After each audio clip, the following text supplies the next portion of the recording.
The ship groaned like a wounded animal as it dropped out of hyperspace.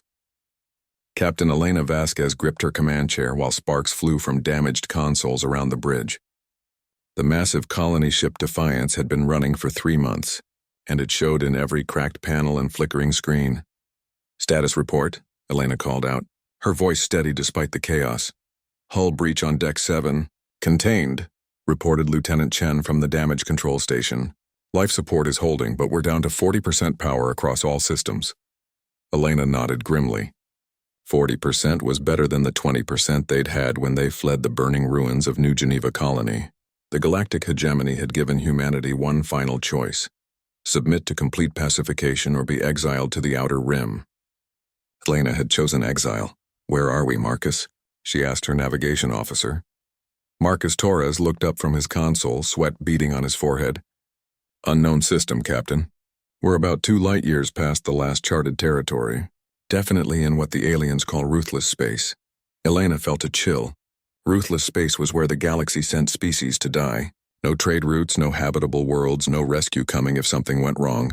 It was a vast graveyard stretching along the galaxy's edge, filled with the bones of civilizations that had somehow angered the hegemony. "Any signs of pursuit?" she asked. "Negative. Looks like the hegemony ships turned back at the border. They won't follow us here." Elena allowed herself a moment of relief. 50,000 human survivors filled the Defiance's vast corridors and chambers. They were all that remained of Earth's outer colonies after the hegemony's final ultimatum. The homeworld itself had chosen submission, accepting alien governors and thought control implants in exchange for peace. But the colonists had fought and lost, and now they were here. "Captain," called sensor operator Williams, excitement creeping into her voice. "You need to see this." Elena moved to the sensor station and looked at the display. Her breath caught in her throat. Orbiting the system's dying red star was a structure so massive it dwarfed even their colony ship. It looked ancient, its dark metal surface covered in geometric patterns that hurt to look at directly. "How big is that thing?" Elena whispered. "Approximately 800 kilometers long," Williams replied. "It's not showing up on any of our databases. The construction methods are completely unknown." Elena studied the readings. The structure wasn't broadcasting any signals, but it wasn't completely dead either. Energy readings flickered across its surface in strange patterns like a sleeping giant's heartbeat. "Could it be hegemony?" asked Chen. "No," Elena said firmly. "The hegemony builds everything the same way. Smooth, white, sterile. This is something else entirely." She made her decision quickly. They needed supplies, repairs, and most importantly, a place to hide while they figured out their next move. If this ancient station was hostile, they would die fighting instead of slowly starving in empty space. "Take us in," she ordered, "but keep weapons ready and maintain minimum safe distance until we know what we're dealing with." The Defiance limped toward the enormous structure, its engine struggling against the Red Star's gravity well. As they got closer, more details became visible. The station's surface was covered in symbols and writing in a language none of them recognized. Massive docking bays gaped open like hungry mouths, large enough to swallow ships 10 times the size of the Defiance. "Still no response to our communications," reported the communications officer. "But I'm picking up something strange. It's like there are signals inside the station, but they're not directed at us." Elena frowned. "What kind of signals?" "I'm not sure. They're using frequencies we've never seen before, almost like the station is talking to itself." As they approached one of the smaller docking bays, Elena felt a strange sensation, like someone was watching her. She shook off the feeling and focused on the task at hand. They needed to be careful. In ruthless space, anything could be a trap. "Docking bay appears to be equipped with atmosphere and gravity generators," reported Williams. "They're still functioning after all this time. How long has this thing been here?" Elena asked. "Based on stellar drift calculations, at least 1,000,000 years, maybe more." Elena felt another chill. 1,000,000 years ago, humans were still learning to make fire. Whatever species built this station had been masters of space when humanity was barely crawling out of caves. The docking proceeded smoothly, which somehow made Elena more nervous than if it had been difficult. Ancient systems that still worked perfectly after 1,000,000 years suggested technology far beyond human understanding. The Defiance settled into the bay with only minor scraping against the station's hull. "Atmosphere in the bay reads as breathable," Chen reported. "Slightly high oxygen content, but nothing dangerous." Elena stood up and straightened her uniform. Chen, you're with me. Torres, you have the bridge. If we're not back in 2 hours, take the ship and find somewhere else to hide. Captain, maybe we should send a drone first, suggested Williams. Elena shook her head. Drones might be seen as hostile. If there's anyone left alive in there, we need to make contact properly. She led a small team through the airlock and into the alien station. The corridor beyond was vast and dark, lit only by their portable lights. The walls curved overhead in impossible angles that made Elena's eyes water. Everything was built on a scale that suggested the station's creators had been much larger than humans. Their footsteps echoed strangely in the darkness. The air smelled of ozone and something else, something Elena couldn't identify. It reminded her of the smell after lightning struck. But sweeter somehow, Captain, whispered Chen. Look at this. He was pointing his light at the wall, where symbols glowed faintly in response to their presence. The writing seemed to shift and change as they watched, like it was trying to communicate. Are those lights getting brighter? Asked Sergeant Morrison, the team's security leader. Elena looked around and realized he was right.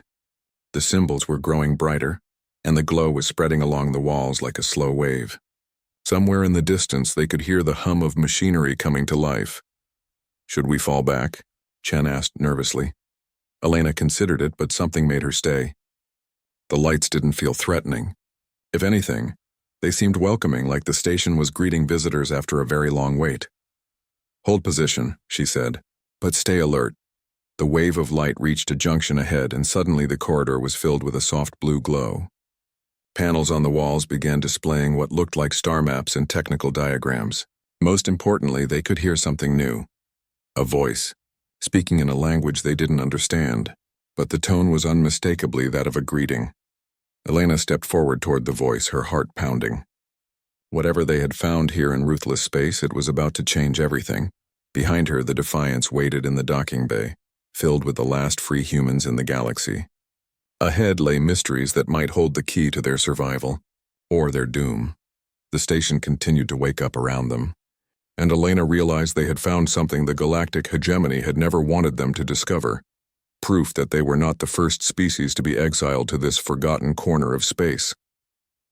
The voice continued speaking in the strange language as Elena and her team moved deeper into the station. The corridor had transformed from dark metal to something that looked almost alive, with walls that pulsed gently with blue light.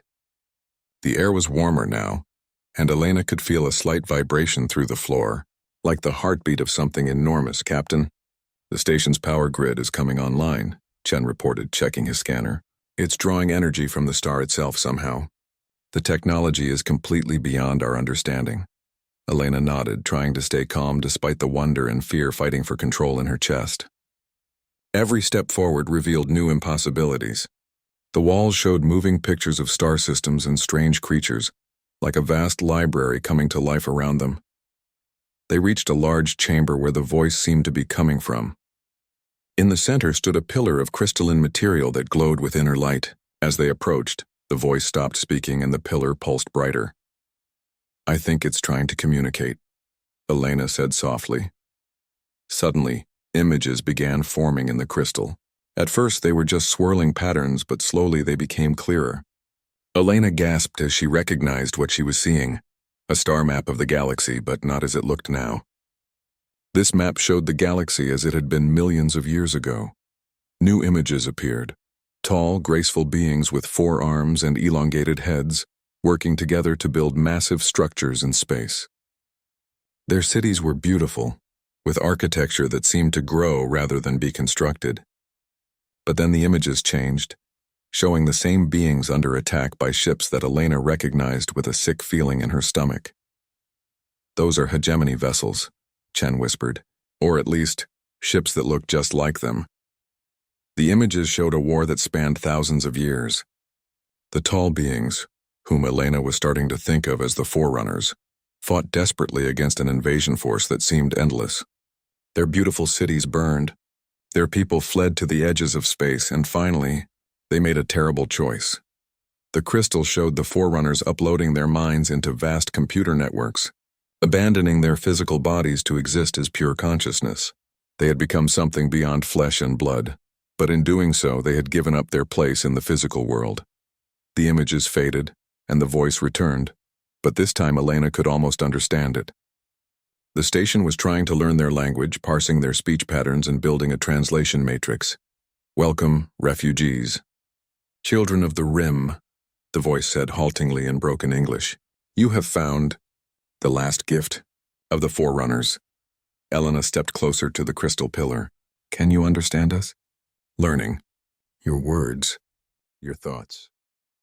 You are not the first to be cast out by those who fear difference." The crystal pulsed, and suddenly Elena felt a strange sensation, like someone was gently touching her mind. She didn't resist. Somehow she knew the presence meant no harm. "You are, like us, creative, chaotic, unwilling to submit. This is why they fear you." Images flashed through Elena's mind, but these were different from the ones in the crystal. These came directly from the station's vast memory banks. She saw the truth about the galactic hegemony. They were not native to this galaxy at all. They were invaders from another dimension, conquering civilizations by making them dependent and docile. The hegemony had a simple strategy. They would contact a species when it reached spaceflight capability, offer trade and technology, and slowly make that species dependent on hegemony systems. Within a few generations, the target species would lose the ability to innovate or think independently. They became client races existing only to serve the hegemony's needs.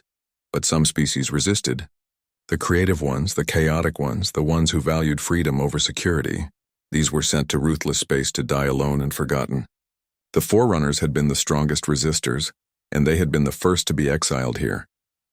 "They tried to make us like them," the voice continued, growing clearer as it learned more of their language. "Peaceful, ordered, predictable. But we were builders and dreamers. We asked too many questions." Elena felt tears on her cheeks. "How long have you been waiting here? 1,000,000 years, 2,000,000? Time moves differently when you are not flesh. We waited for others like us, others who would refuse to bow." The chamber suddenly filled with new light as more systems came online.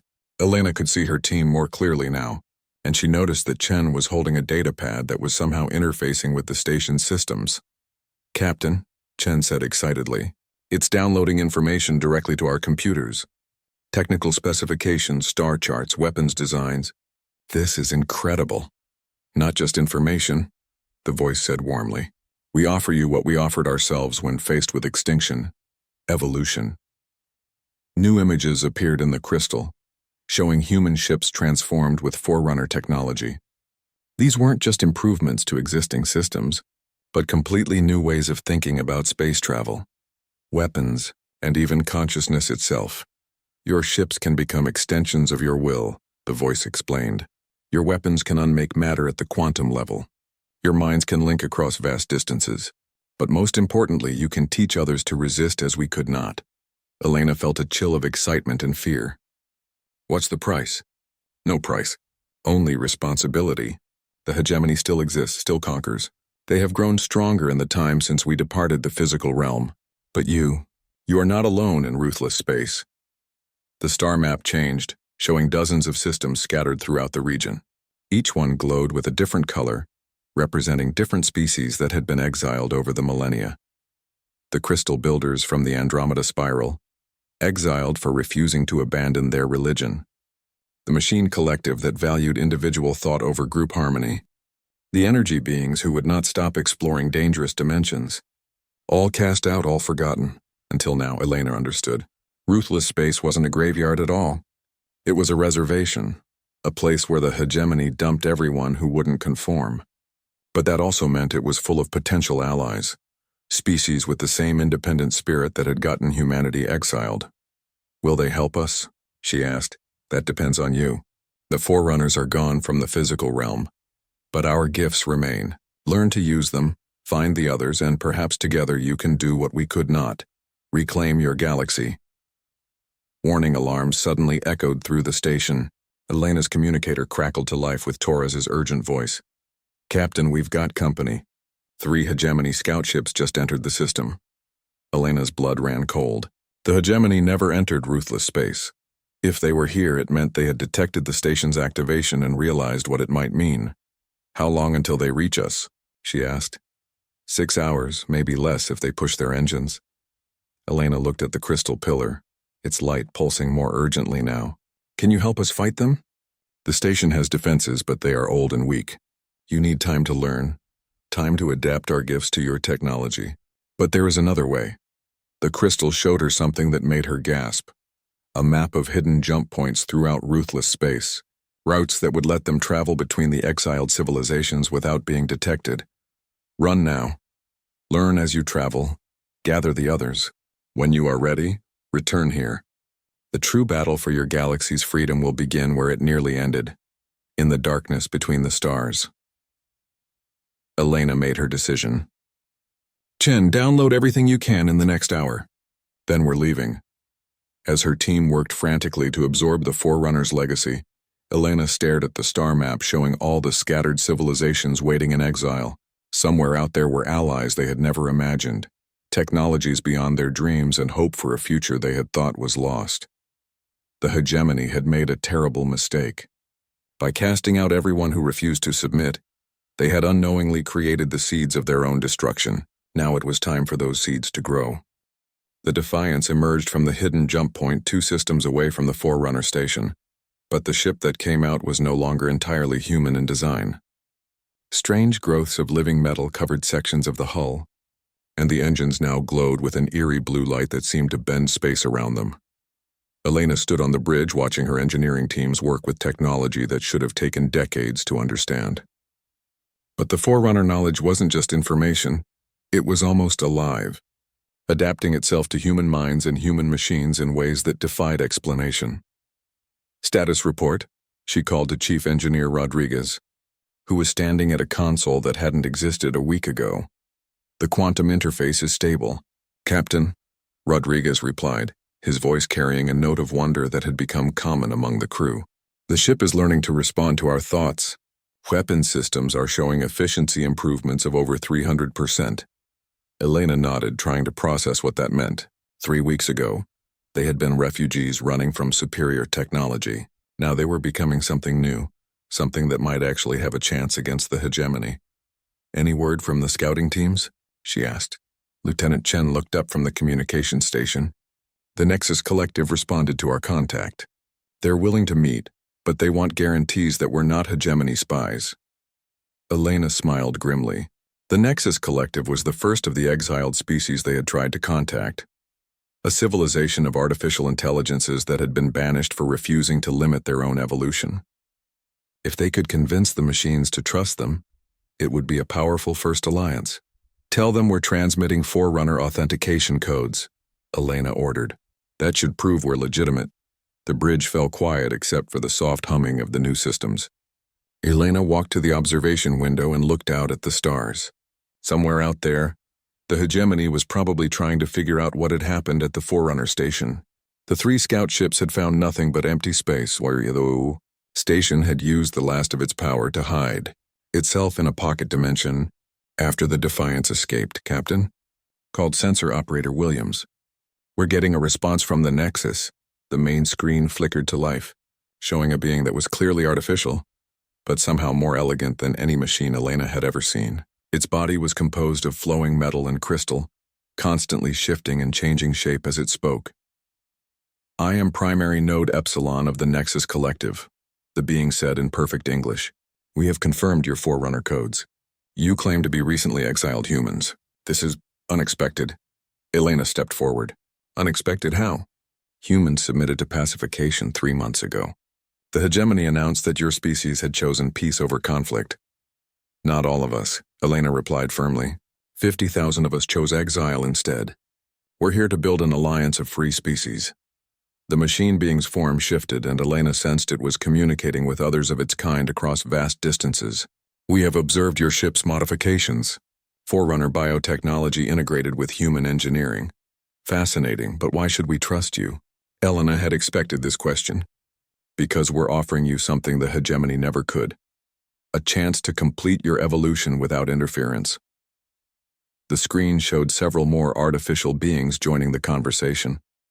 Elena realized she was speaking not just to one machine, but to a collective consciousness that spanned multiple star systems. The hegemony limited our growth, another voice said. They feared what we might become if allowed to develop freely. In exile we have grown, but we have also been alone. You don't have to be alone anymore, Elena said. We're gathering all the exiled species. Together we can build something better than what the hegemony offers.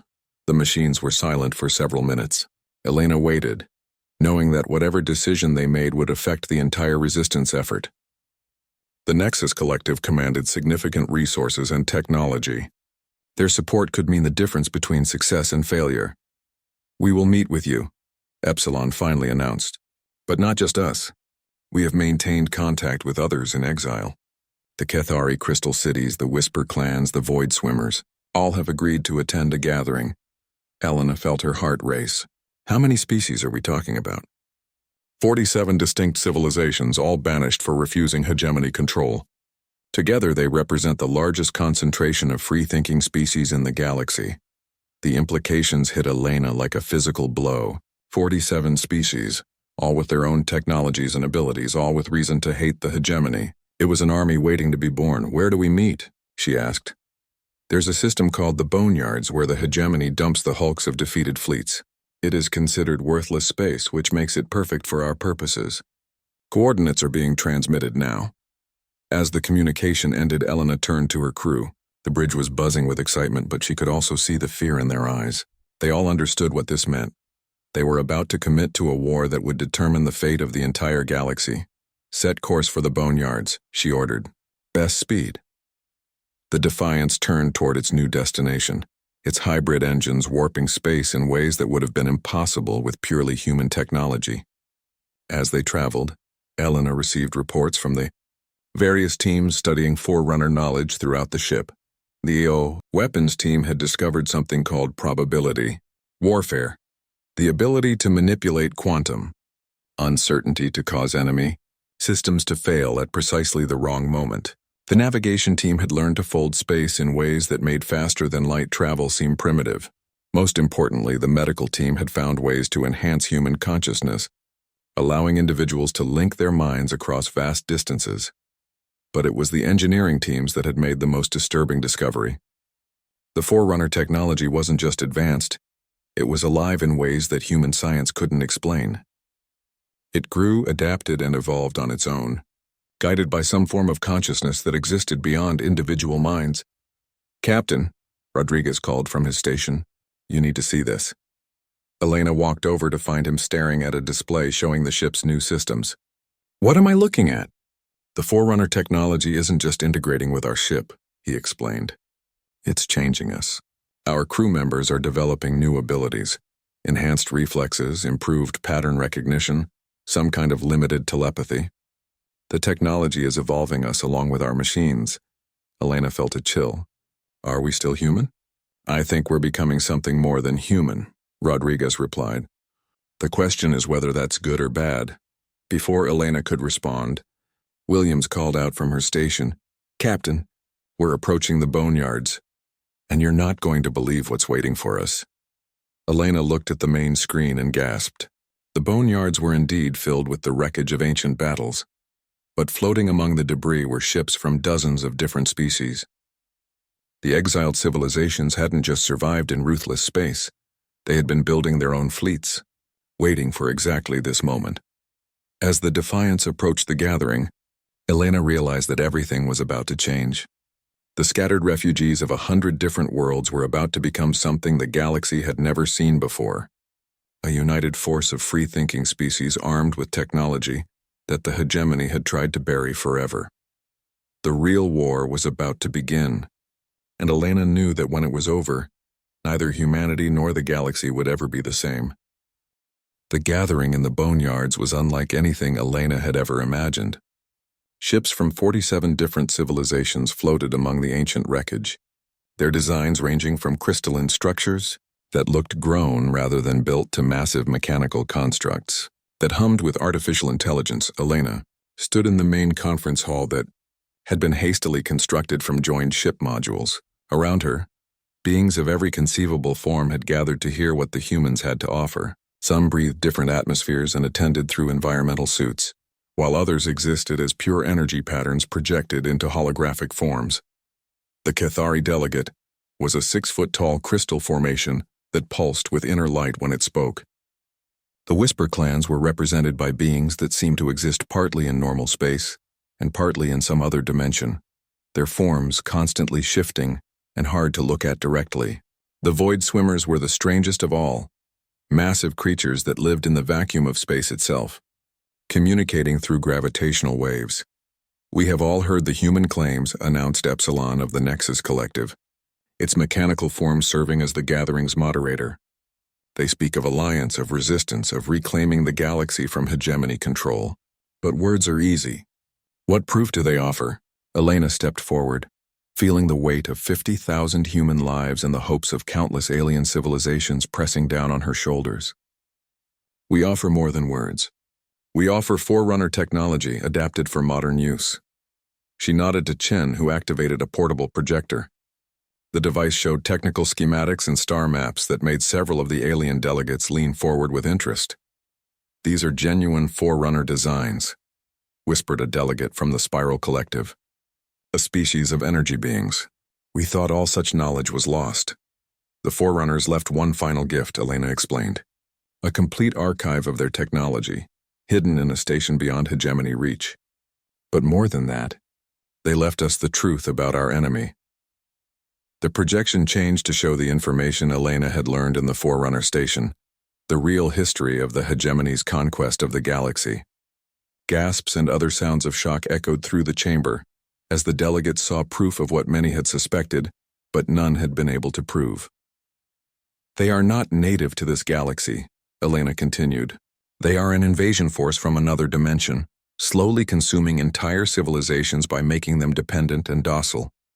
Every species that has ever disappeared or been pacified has actually been absorbed into their collective." A delegate from the Shell Builders, a species of aquatic beings in mechanical suits, spoke up. "If this is true, then every day we delay gives them time to absorb more worlds, which is why we cannot wait any longer," Elena replied. "The hegemony thinks ruthless space is where troublesome species go to die. They don't patrol here. They don't monitor communications. They think we're too weak and scattered to pose a threat. That gives us an advantage." "What kind of advantage?" asked the Cathari delegate, its crystal form shifting colors rapidly. Elena smiled. "The advantage of being underestimated.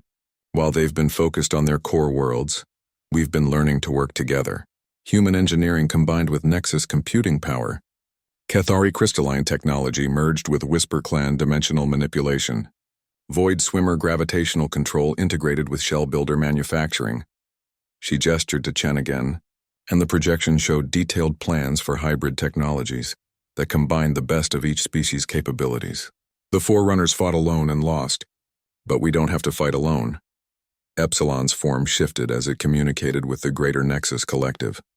"The proposals are ambitious, but the coordination required would be enormous. How do we ensure unity of command across so many different species and cultures?" Elena had expected this question. It was the same problem that had plagued every multi-species alliance in galactic history. The Forerunners provided a solution for that too. The projection showed a new schematic, this one depicting a consciousness-linking network that could connect minds across vast distances. Not forced unity like the hegemony uses, but voluntary cooperation. Leaders could share thoughts and strategies instantly while maintaining their individual identities. Several delegates reacted with alarm. The Whisper Clan's representative, a shifting humanoid form, spoke in a voice that seemed to come from everywhere at once. "Mind-linking technologies are dangerous. They can lead to loss of self, absorption into collective consciousness. The Forerunner system is different," Elena assured them. "It's based on voluntary participation and can be disconnected at any time. Think of it as a communication network for thoughts instead of words." A new voice entered the discussion. It came from Captain Thekvar of the Iron Wanderers, a species of nomadic warriors who had been exiled for refusing to give up their weapons. "Pretty words and fancy technology mean nothing if we cannot fight. The hegemony has controlled this galaxy for millions of years. Their fleets are vast, their weapons proven in countless wars." Elena nodded respectfully. The Iron Wanderers were legendary fighters, and their support would be crucial. "You're right. Technology alone won't win this war, but combined with strategy and the element of surprise, it might be enough." She activated a new projection showing a detailed map of hegemony space. The hegemony's strength is also their weakness. They've grown complacent, dependent on their subject species for resources and manufacturing. Their core worlds are lightly defended because they believe no serious threat exists. You propose to strike at the heart of their empire? Thekevar's 4 eyes gleamed with interest. Not immediately. First, we liberate the outer colonies, the recently conquered worlds where resistance movements still exist. Each victory gives us more resources, more allies, more proof that the hegemony can be defeated. Elena highlighted specific systems on the map. These 12 worlds were conquered within the last 50 years. Their populations haven't been fully pacified yet. If we can free them and demonstrate that resistance is possible, others will join us. The Void Swimmer delegate, a massive creature whose thoughts were translated by a mechanical interface, responded with deep harmonic tones. The strategy has merit, but the risk is enormous. If we fail, the hegemony will hunt down every exile in ruthless space. If we do nothing, we'll die slowly anyway, Elena replied. At least this way, we die fighting for something worthwhile. Silence fell over the gathering as the delegates considered her words. Elena could feel the weight of history pressing down on the moment. Everything they had worked for, everything the Forerunners had died for, came down to this decision. Finally, Epsilon spoke for the collective. The Nexus Collective agrees to the alliance. We will contribute our computational resources and manufacturing capabilities. One by one, the other delegates announced their support. The Cathari offered their energy manipulation technology. The Whisper clans provided access to dimensional folding techniques. The Void Swimmers agreed to serve as living weapons platforms. Even the cautious shell builders committed their advanced manufacturing systems to the cause. When the last species had spoken, Elena felt a surge of hope and terror in equal measure. They had done it. 47 different civilizations had agreed to work together against the greatest threat the galaxy had ever known. Then it's decided, she announced. We go to war. As the gathering broke up, delegates returning to their ships to begin preparations, Elena found herself standing alone among the ancient wreckage of the boneyards. The hulks around her were reminders of countless species that had fought and lost against overwhelming odds. But for the first time since leaving human space, she believed they might actually have a chance. The war for the galaxy's freedom was about to begin, and Elena Vasquez, former refugee captain turned revolutionary, leader, was going to help lead the largest alliance of free species in galactic history into battle against an enemy that had never known defeat. Somewhere in the depths of space, hegemony sensors were about to detect something impossible: coordinated movement among the exiled species of ruthless space. The invasion that would reshape the galaxy was beginning, and the hegemony had no idea what was coming for them. The Battle of the Shattered Nebula began at exactly 600 Galactic Standard Time, when the largest fleet in the history of ruthless space emerged from quantum fold space at the edge of the hegemony's core systems. Elena stood on the bridge of the Defiance, but the ship around her was no longer recognizable as the refugee vessel that had fled human space 6 months earlier. The hull was now a fusion of human engineering and technologies from 47 different species. Living metal flowed across its surface like liquid. Crystalline energy conduits pulsed with power that bent light around them, and weapons that existed partially in other dimensions tracked targets across impossible distances.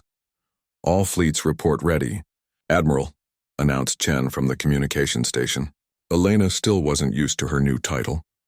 The United Species had insisted on a unified command structure, and somehow she had been chosen to lead it. Elena activated the Consciousness Link network, feeling her mind expand as it connected with the command officers of hundreds of ships. She could sense Thekvar's fierce joy aboard the Iron Wanderer flagship, Epsilon's cold calculation as the Nexus Collective prepared their battle algorithms, and the strange harmonic thoughts of the Void Swimmers as they positioned themselves throughout the fleet. Through the link, she spoke to all of them at once. Today we end 1,000,000 years of tyranny. Today we show the galaxy that freedom cannot be destroyed, only hidden until the right moment comes. The response that came back through the link was not words but pure emotion, determination, hope, and the fury of too many species that had been cast aside and forgotten. On the tactical display, Elena could see the hegemony forces rushing to respond to their arrival. Admiral Zektar commanded the enemy fleet from his massive command ship, a vessel so large it could house entire colonies. But size wouldn't matter in this battle. The exile fleet had advantages the hegemony couldn't understand. Enemy fleet approaching, reported Williams from sensors. 300 ships, including 5 super dreadnoughts. Elena smiled grimly. 300 ships should have been overwhelming odds against their force of barely 100 vessels. But the exile fleet wasn't just ships. It was a single organism with 100 different minds working in perfect coordination. Activate probability fields, she ordered. Across the fleet, Forerunner-based systems came online, warping quantum uncertainty around each ship. Enemy targeting systems would find their shots going wide at crucial moments, while exile weapons would find gaps in enemy shields that shouldn't have existed. The first exchange of fire lit up space like a newborn star. Hegemony plasma beams, proven in 1,000 conquests, met crystalline energy shields that turned them into harmless light. Return fire from the exile fleet came in forms the hegemony had never seen.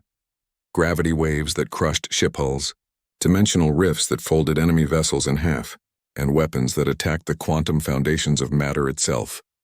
Direct hit on enemy dreadnought supremacy, reported Thekvar through the consciousness link. Their armor is dissolving at the molecular level. Elena felt a savage satisfaction as she watched the massive hegemony ship break apart. But there was no time to celebrate. Admiral Zektar was already adapting his tactics, spreading his forces to prevent the exile fleet from concentrating their exotic weapons. He's learning fast, Elena muttered. Too fast. Through the consciousness link, she felt Epsilon's artificial mind processing millions of calculations per second. The Admiral is using predictive algorithms to counter our strategies. He is anticipating our moves. Elena realized what was happening. Zektar wasn't just a skilled commander. He was using hegemony consciousness control technology to link with his fleet's targeting computers, creating a hybrid mind that could process information faster than any individual could think. Two can play that game, Elena said, opening her mind fully to the consciousness link.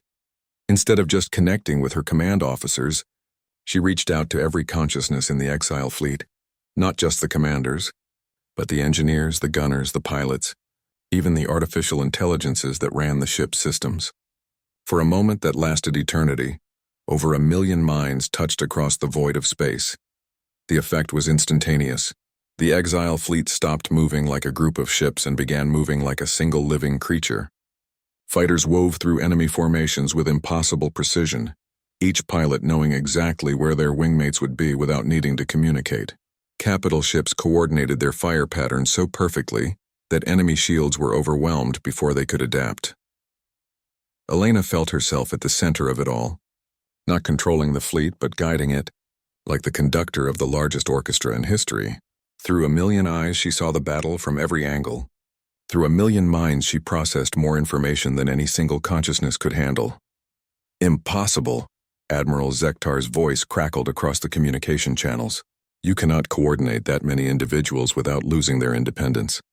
It goes against the fundamental laws of consciousness, Elena replied through every communication system in the fleet simultaneously, her voice speaking from 100 different ships.